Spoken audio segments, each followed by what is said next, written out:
Hi, you're welcome to this channel.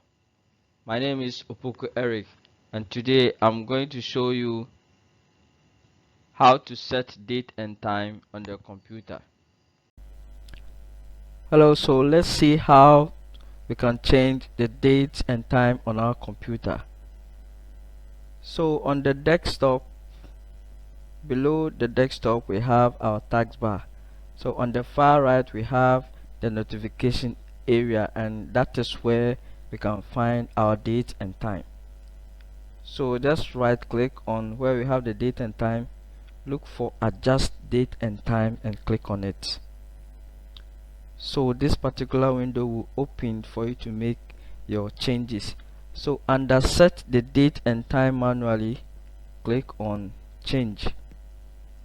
So now this is where you can make your changes.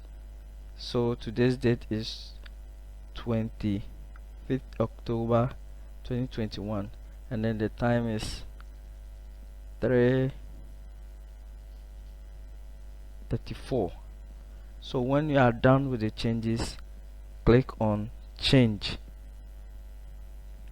Alright, so after that, go back to where the date and time displays and see if the changes have been made.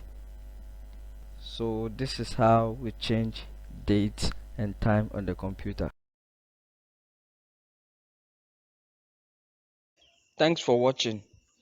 Kindly subscribe to this channel and click on the notification bell for any updates. Bye.